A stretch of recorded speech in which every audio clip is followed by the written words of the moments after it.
Hi everyone, I am Heather, and I want to welcome you to Magnificent Authors Podcast, brought to you by Magnificent Mamas. This is the show where we'll celebrate the magic of storytelling and the power of words.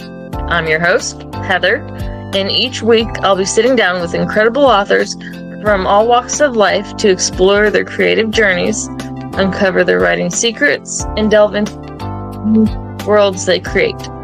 Whether you are an aspiring writer, a passionate reader, or simply curious about the minds behind your favorite books, this is the podcast for you. So grab a cozy blanket, pour yourself a cup of tea, and get ready to be inspired by the magnificent authors who join us. Let's dive in. Hi everyone, I am Heather with Magnificent Mamas and Magnificent Authors Podcast.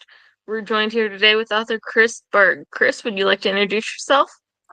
Yeah, well, it's so great to be here. My name's Chris Berg, and I'm the author of the Divide by Zero series. And happy to be here and have this conversation. Thank you so much. Thank you for joining us today. How did you get into writing, if you don't mind me asking? Well, that's a great question. So I'm actually behind the gun. My brother has published over 30 books. Oh, wow. And he's made me look really bad. So I had to catch up. I have a long way to catch up, but my inspiration largely came from the work that my brother was doing. I felt like I had something to say, and in his series, he challenged me to write some fan fiction around his series. And I thought, well, I don't necessarily want to do fan fiction. I think I have some stories in me. Yeah. And so that's what I did. I started writing, not knowing where it was going to go. I'm not one of those writers that plans everything out. Oh, no. Oh, No. I cannot do it either. I can't. I just... Like, all the outlining and stuff? No way. Like, no, it just comes in my head and I write it. That's right. Talk about a motivation killer. Yes. So I just started writing, and you know, your first novel, you don't know if it's any good. Your friends and family, you don't know if you can trust them. Yeah, that's why you don't ever use them. Yeah, exactly. So I just really started to get into the story, and what I discovered is that I wanted to write about things that I care about.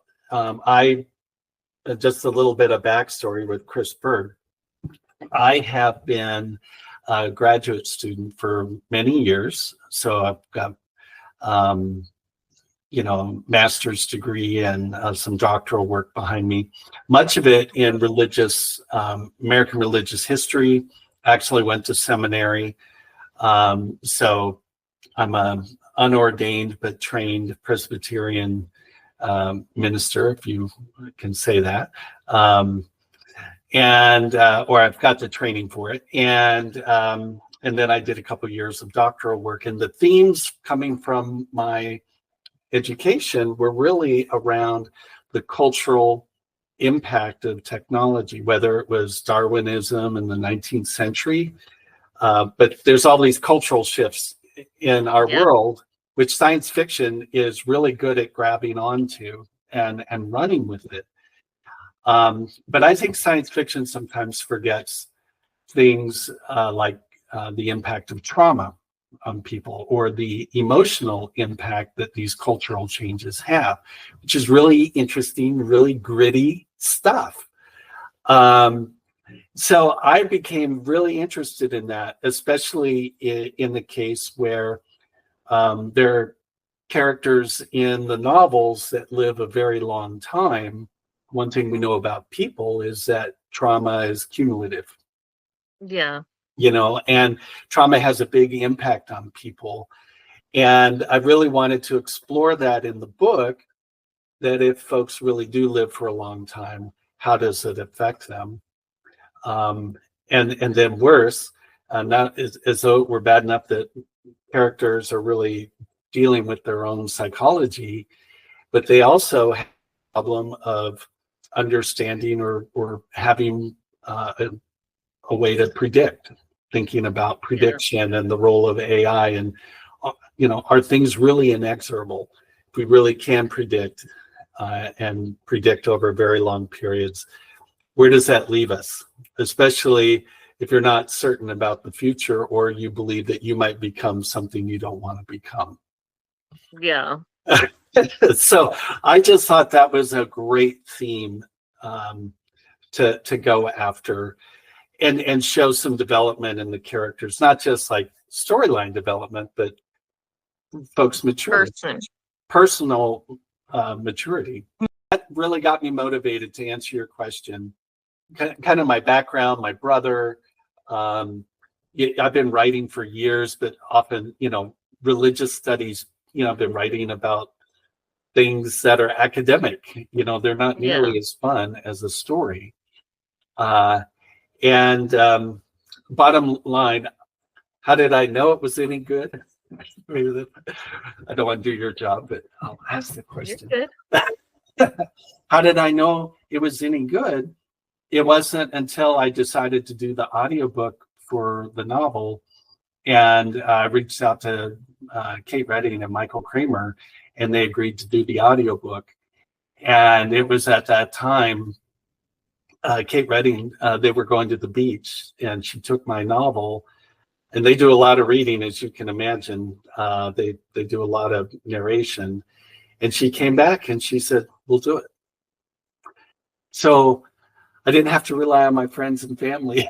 That's awesome. Which was really, it was really nice to know that it was, I had reached a certain bar at least. So that's what really got me going. That's what has continued my motivation to write, is just the people that have read my stories, and those that are respected in the industry that were willing to do it. So I guess I'm going to keep doing it. Awesome. Did you traditionally publish, or indie publish, or self-publish? I'm self-published on Amazon, and then the audiobook is syndicated beyond Audible and Amazon. So the audiobook is pretty widely syndicated. And awesome. Yeah, well, and the reason for it, Kate Redding and Michael Kramer, one of the they donate their time and effort to books for prisoners, and it's a really neat thing that they're doing. And so they I knew that if I did this syndication method, that my audiobook would end up available to prisoners. So that's why I did it, just to kind of widen the readership for the book. That's awesome. I would love to talk to them. That would be a very interesting experience, for sure. So go ahead and tell me about your books. You said it's a book series. I know that. Yeah. You showed me the cover. Spoiler, no spoilers. The title, Divide by Zero, is the title is kind of, you're not supposed to do it. You can't do it. So when I came up with the title for the book, it really does tie in with the theme of the book in terms of, so long story short, to finish my story, I didn't go into ministry. I went into the software industry, and I ended up in the AI space for many years. That's a huge difference. Yeah, little detour.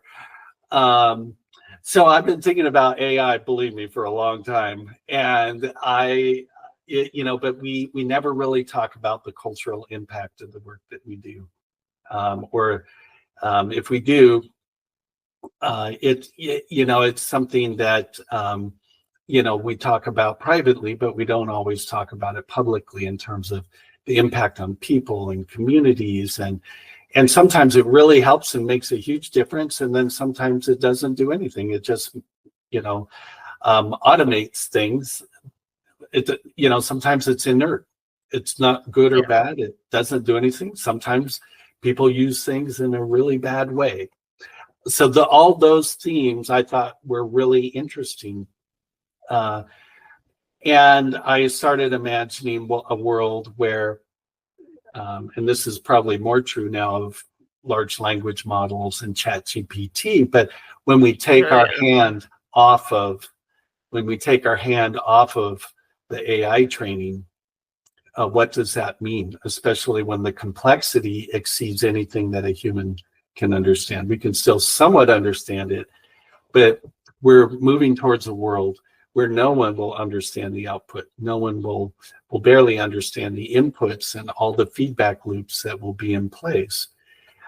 So working with characters and thinking about that became a central theme in the novel. But really, it's also a story about people working together and falling in love and struggling with the world that they're in and not really understanding it, and not understanding why they're not always successful at something. This isn't a book about superheroes with Uber this and Uber that, although there's some of that in there. It's really people trying to understand what their gifts are and why they have them and why they've been struggling to understand what the impact is on their lives. So it's very human in terms of the storyline, falling in love, working with people, but then being thrust into things that they never imagined. And as their world expands, the way I write, it's very discovery oriented. I don't do world building. It's people talking. I don't do world building. That is like my favorite with like sci-fi, fantasy, paranormal, anything like that. And I always said my stuff was sci-fi fantasy, and turns around people are like, no, that's more like paranormal. I'm like, okay, whatever. We'll just go with that. And world building is like my favorite. I do build a world, but I don't spend a lot of non-dialogue doing it, I guess is what I would say. That we discover the world through what people say and how they say it. And it's very dialogue oriented, the book. So you're learning things is at the same time that people are experiencing it.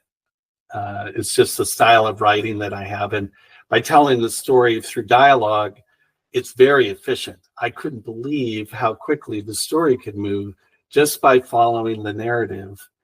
And so it's a very efficient read. But the depth of it is there because it's people talking to each other. I don't know how else to explain it. Maybe other authors will be listening to this and that's how you do it. Oh, you're doing good. You're fine.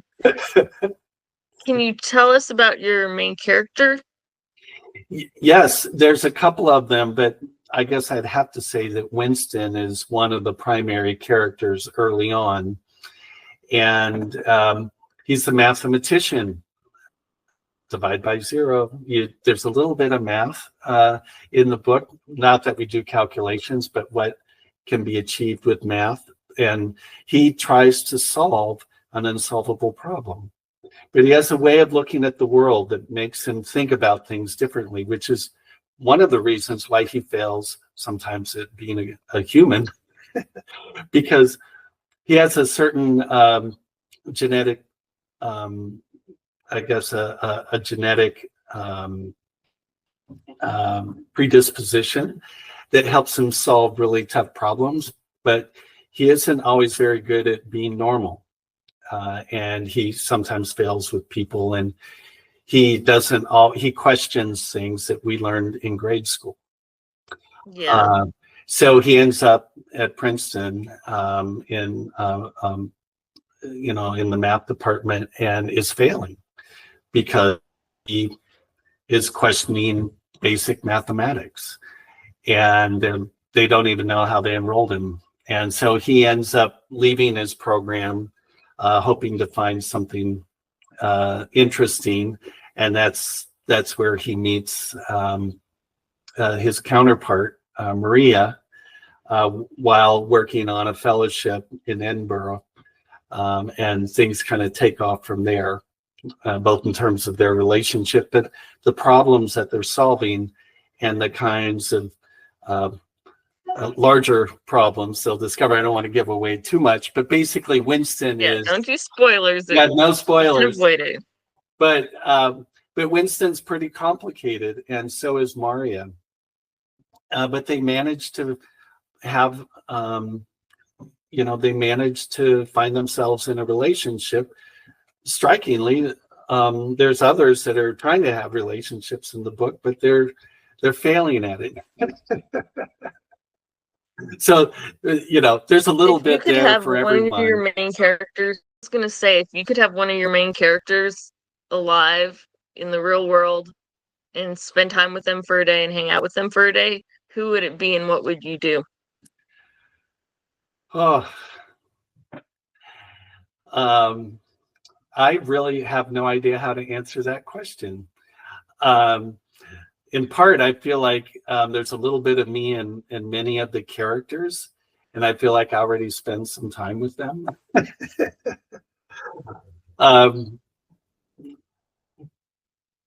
That's a really interesting question, and I would like to answer it through the eyes of if I describe the characters towards the end of the book, those would be the characters. The character in that state that would be interesting for me, but I can't talk about that. But I think some of the characters, Winston, for example, the later Winston would be very interesting. I think they all would to a certain degree, but largely because some of the characters would have lived or have been living for a very long time. So it's really interesting to be asking questions of people that might be ancient. How long is the typical lifespan? Will that be a spoiler if I answer that question? I mean, it's up to you if you think it would be or not. You've written the book. I haven't. So. Some of them were ancient. So okay. We're talking thousands of years old. So nice. That opens up a lot of possibilities in terms of cultural and lingual drift, meanings, translation, multiple languages, just the complexity of humans over a long period of time, kind of stuck in a brain. It was really fun to write. That's all I can say. And think of the opportunities to write about things ancient as well as things today, or things that are now but maybe future, where we would consider them advanced. That was a lot of fun to write. So if you had to write a book in any genre that you haven't written in, what would it be? I would like to tell the stories through a 10-year-old. So like probably I'd say young adult fiction would probably be my next leap. Because I feel like the world is a little simpler. I'm a big fan of The Goonies. I don't know if you remember that movie. Yeah. So I think any kind of show, I've noticed that I really orient towards those kinds of discoveries. When I was growing up, I was a feral child. I had all kinds of adventures. So, I mean, I don't even have to think about it, Heather. I mean, I know I've got several themes that I could jump off to, and I might at some point just end this series at some point and just move on. I just don't know how long I'm going to keep going on this specific thread. Book 2 is coming out in about a month. So Divide by Zero, and the series is called the Divide by Zero series. And the second novel is called, and I'm going to say it now for the first time, Why They Sleep. Awesome.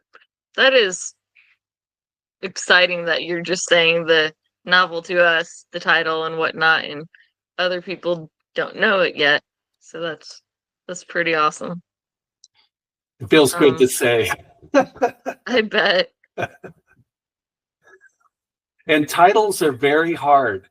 Divide by Zero just fell out of the story, and Why They Sleep also is so integral to the story. And as you know, it's hard to find a title that hasn't been reused. So Why They Sleep, as far as I can tell, is a unique title in space and time. So I was pretty excited about that as well, finding something unique. Definitely. It's hard to find a title, and even when you're writing, I don't know how you are, but like I'll put a rough title like I'm trying to think of one of my stories without doing it. So it's like a mermaid story, but not your typical anywhere near typical mermaid story. Mm-hmm. And I just put it like The Lost Mermaid, but then the title completely changed. But I was going off of, so I could remember myself which one it was that I was working on. Right. Now, do you work on multiple novels at the same time? I do. I'm one of the weird ones. My brain will not let me sit there and focus on just one at the same time. I kind of jump between a couple. Same genre, same series, just standalones. So yeah, it works for me. I cannot do that for fear of not finishing. Well, I have, some where there's interconnected events seen from different views and different things going on at said events. So I have to make sure some of them are in the other novels where it takes place. I'm trying to think of how to word that without giving it away. But I think you kind of remotely understand what I'm talking about. Yes, I do. I do. So I went through several titles for the second book. I don't mind sharing them. I don't think I'm going to use them in the future, but one of the titles could have been Hypervariable, which has a very mathematical theme to it. And I think I had one other title, and they just didn't feel right. And they didn't pack the punch of, I like 3-word titles, apparently. And so that's that. I guess that's what I'm sticking to. The other thing that I do, which is kind of a pattern, I've noticed I have patterns in the way I've set up my books. In the prelude, I like to set up something where it is so unbelievable that by the time you start the first chapter, you get the same characters, and it's like, how am I going to go from that state to this state by the end of this novel? Yep. How do you go from killing somebody to starting a relationship with them, in chapter 1?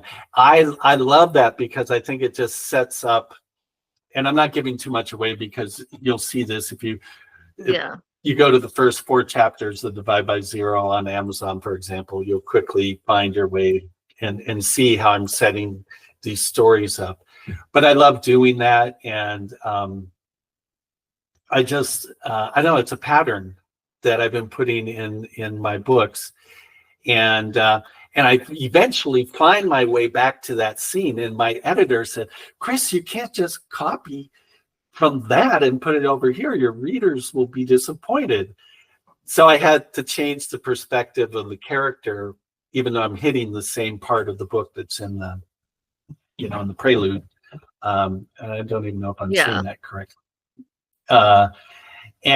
So that's, one of my other patterns. I also I don't know about you, Heather, but I've gone to some pretty short chapters because I find that every chapter, it's got to do a lot of work and it has to motivate you to the next chapter.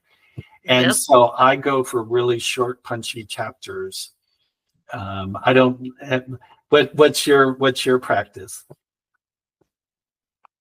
It honestly just depends. Like sometimes my chapters and the work can be long for a while, and sometimes others are short. Like the prologue or whatever is like a couple pages, but it's Wow. going into it and then kind of circles around, so you understand it more a little bit, if that makes sense. Mm-hmm. Mm-hmm. Mm-hmm. Yeah. Yeah. So I for as much time as I spend on the title, well, I don't, it's not the same amount of time, but the last sentence of every chapter, I stop and I really think about it. And I put a punch in on purpose. I don't know if my readers even notice that I do that. Anyways, we'll see. If We'll they see if realize it or anyone, not. after I've exposed this pattern, we'll see if others comment on it. Oh, Chris, you're right. It did punch. I don't know. That's awesome. What would you say is the hardest part of being a writer? For me, it's both exciting and scary to not know the end of the story and to be in the middle. The middle is hard because I lose. I know that I'm going, and I know one chapter connects to the other, but it can be paralyzing. It's more, being in the middle is more paralyzing to me than being at the beginning or the end. Makes sense. What would you say was something you didn't know before you published that you wish you would have known?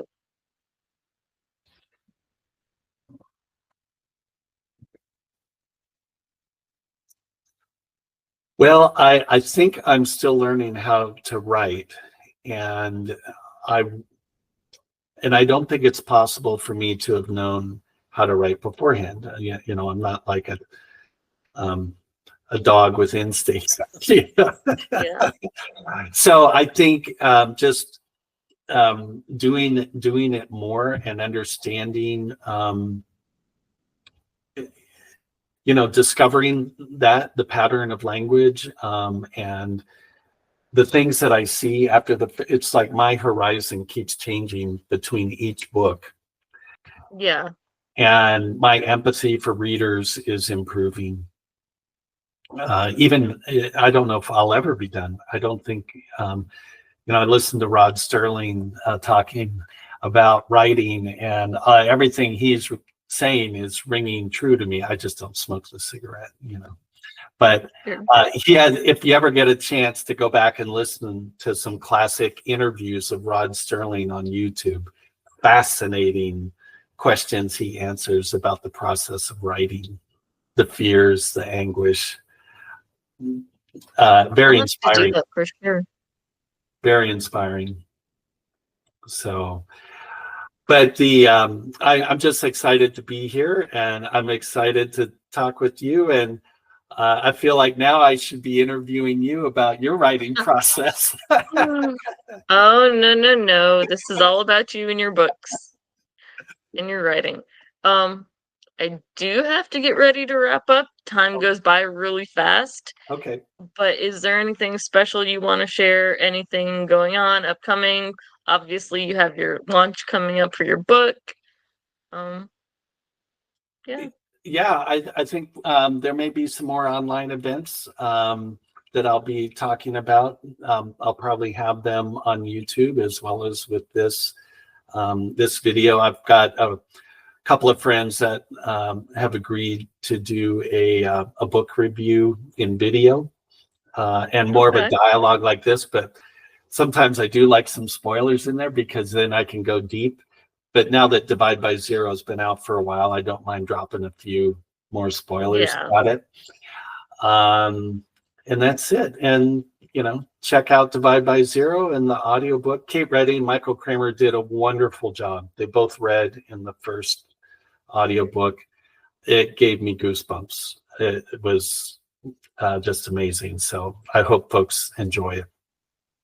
That's awesome. I do too. Your books sound really good. So I hope, readers go check them out. They leave you reviews, buy them, that kind of thing. So that's awesome. And that's a wrap on another episode of Magnificent Authors Podcast. Thank you so much for joining me today. It was a pleasure to share another inspiring conversation with a talented author. If you enjoyed this episode, don't forget to subscribe to Magnificent Authors Podcast so you don't miss any of our upcoming conversations with amazing writers. And be sure to check out Magnificent Mamas on our website, which is www.magnificentmamas.us, or on our Facebook page for more inspiring content from incredible authors. I'd love to hear your thoughts on today's episode. What resonated with you the most? Head over to Facebook or leave a comment on our website and let me know. Until next time, keep reading, keep writing, and keep those imaginations soaring.